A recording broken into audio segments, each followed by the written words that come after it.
কলকাতার আকাশে বিস্ময়। সূর্যের চারপাশে গতকাল বলয় দেখা গিয়েছিল কোচবিহারে, আজকে দেখা যাচ্ছে শহর কলকাতায়। গোটা বিষয়টা নিয়ে আমরা কথা বলবো। আমাদের প্রতিনিধি রিক রয়েছে আমাদের সঙ্গে সরাসরি। রিকের সঙ্গে কথা বলবো। রিক, কি জানতে পাচ্ছি বা কেন এই ধরনের বলয় সৃষ্টি হচ্ছে, এখনো পর্যন্ত কি আপডেট রয়েছে তোমার কাছে?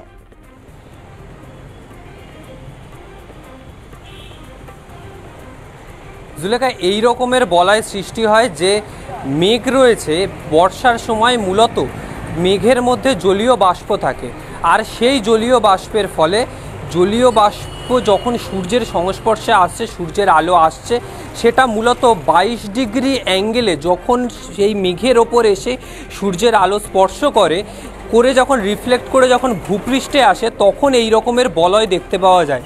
বর্তমানে সেই বলয়টাই দেখতে পাওয়া যাচ্ছে। একটু বলবো চিত্র সাংবাদিককে সেই ছবিটাই দেখাতে ওপরের, যে সূর্যের চারিপাশে যে বলয়ের সৃষ্টি হয়েছে, এইটাকে যে অ্যাস্ট্রোফিজিক্সের টার্মে বলা হয় সানডগ।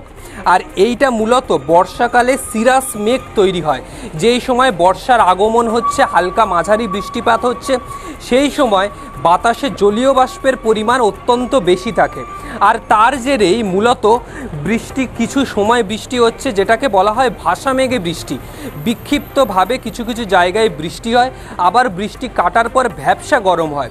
কারণ হচ্ছে জলীয় বাষ্প। মেঘের মধ্যে যে জলীয় বাষ্প যে সঞ্চিত থাকে, সেই জলীয় বাষ্পের ফলে ভূপৃষ্ঠের গরম বাইরে বেরোতে পারছে না, এবং সূর্যের আলো যখন সেই মেঘের সাথে রিফ্লেক্ট করে 22 ডিগ্রি অ্যাঙ্গেলে যখন ভূপৃষ্ঠে পড়ছে, ঠিক সেই সময় এই যে জলীয় বাষ্প, যার ফলে এই যে সিরাস মেঘ, যে মেঘের সাথে সংস্পর্শে এই জলীয় বাষ্পের সৃষ্টি হচ্ছে, এবং তারপরে এর জেরেই এই যে সানডগ যেটা বলা হচ্ছে অ্যাস্ট্রোনমিক্যাল টার্মে, সেই সানডগের সৃষ্টি হয়। এটা কোনো মহাজাগতিক বিষয় নয়, এটা ভূপৃষ্ঠের যে বলয় রয়েছে, সেই বলয়ের কারণে আমরা জানি যে মেঘের অনেকগুলি স্তর থাকে।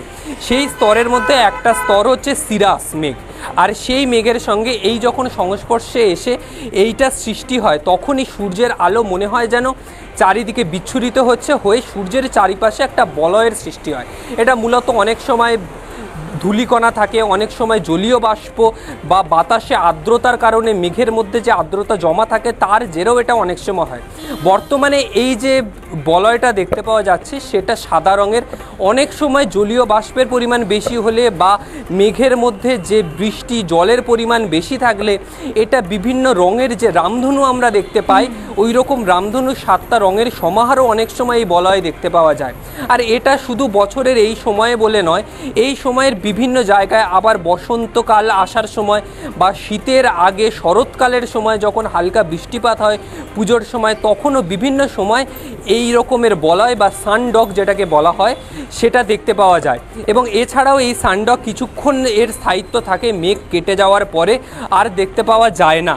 তবে সেই মেঘ এর পরে যেখানে যাচ্ছে, সেই মেঘটা ভেসে ভেসে সেই জায়গায় যদি সূর্যের আলো 22 ডিগ্রি অ্যাঙ্গেলে সেই মেঘের সাথে সংস্পর্শ হয়ে ভূপৃষ্ঠে পড়ে, তবে আবারও এই সানডগের দেখতে পাওয়া যাবে সেই জায়গায়। তবে জলীয় বাষ্পের পরিমাণ বেশি হলে সানডগ বিভিন্ন রঙের দেখতে পাওয়া যায়, যে রামধনুর 7টা রং সেই রঙের হয়।